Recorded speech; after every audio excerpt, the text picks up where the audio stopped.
Ginagawa namin lahat para panatili ang katahimikan dito sa barangay namin para magkaroon kami ng peace and order sa lugar namin.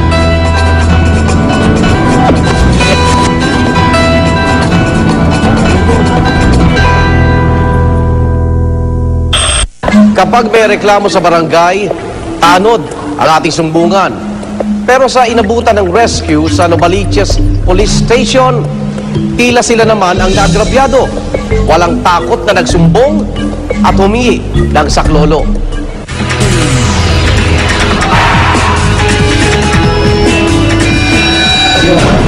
Meron tumawag, nag-aasco, nagwawala, parang ano, hapo. Ganito kasi yan, sila namin naman mo. Bali, may mag-asawang nag-aaway, nagwawala yung lalaki at lasing na lasing, kaya napilitan na tumawag ng barangay tanod. Pagdating ng mga barangay tanod naman doon sa area, imbis na maawat nila yung lalaki, inaway pa yung mga barangay tanod, pinagmumura pa. Bilang team leader, nagsama ako ng tao para puntahan namin yung nagwawala. Ang punta namin doon, pinag-usapan namin ng tao, tapos hindi naman siya makinig, kaso bandang uli, lamo-lamo niya na ako. Tapos sinabihan lang kami na mga barangay tanod lang kayo. Tapos pinagmumura kami. Sir, tulad po ako sa iyo, sir. Makiusap lang po. Tatawagin ko lang po naman po lang po. Makiusap lang po, sir. Maawa naman po kayo. Hindi naman po, umihingi po ako ng tawad. Alam ko po nagkamali yung kapatid ko. Ang sa akin lang po, sir. Makinig naman po kayo. Okay naman po siya. Mabait naman po yung kapatid ko na yun. Wala naman pong... Andun na po tayo pag nakakainom, ganyan. Pero hindi naman po talaga sobrang malangya yung kapatid ko.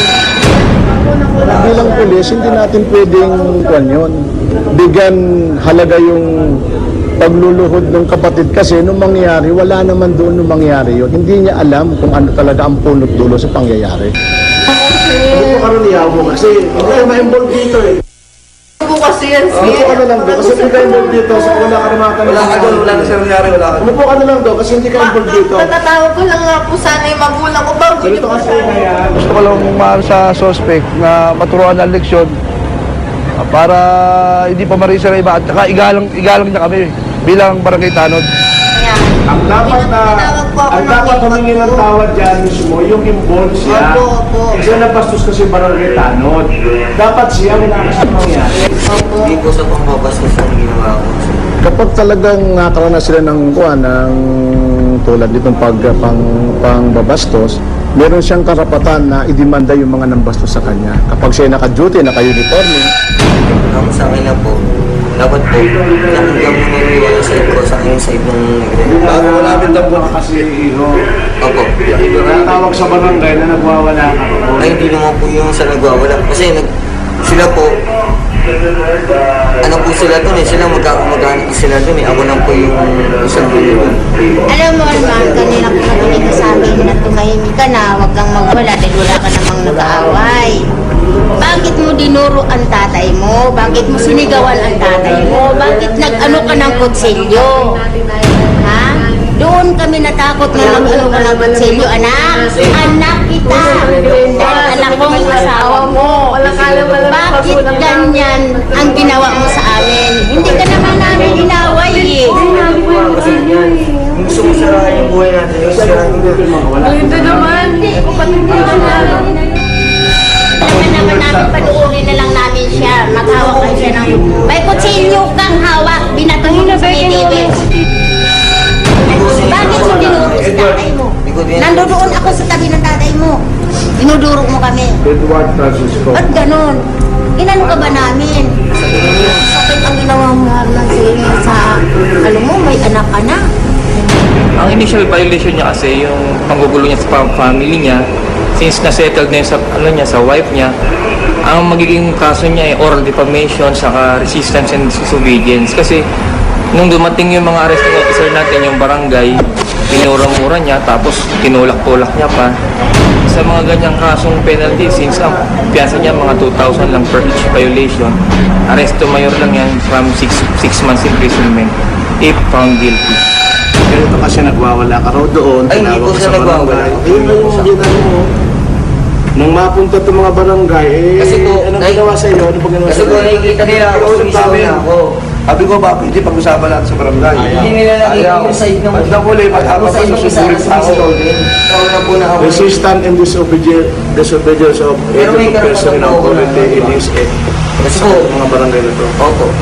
Ay, wala naman akong hinahan sa kanila eh. Ang hinahan ko na sa ngayon, karapatan ko na ano.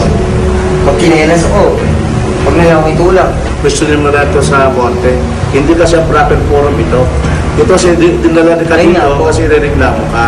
Ayun nga Kung po. ganyan, for Ang- tayo discussion kasi ang kailangan kasi hinahan dito, ko na sa Brad, kanila. kasi Opo. ang kailangan dito kasi karapatan mo, karapatan manahimik, karapatan mong magkaroon ng Oo nga abogado. po. Eh, ba't? Pero karapatan ko na natanungin ka kung ano pangalan mo. Ayun nga po, karapatan ko rin pong manahimik.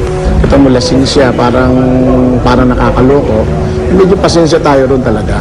Eh, tulad niya, hindi pa binigay niya ang talagang totoong pangalan. Pagpapasensya na lang namin siya.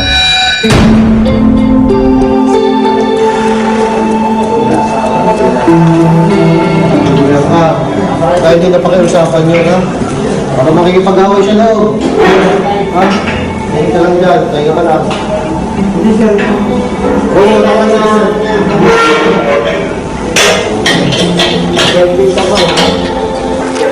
Eh kung halimbawa, bukas eh magbago ang isipan ng mga nagreklamo, eh makakatawad siya. Hindi na siguro siya lasing.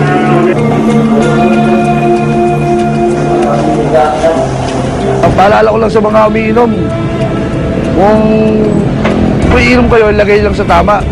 Pagdating po namin sa mga nire-respondihan namin, sana igalang kami bilang mga tao ng barangay San Bartolome at ginagalang din namin sila bilang pagkano namin sa kanila.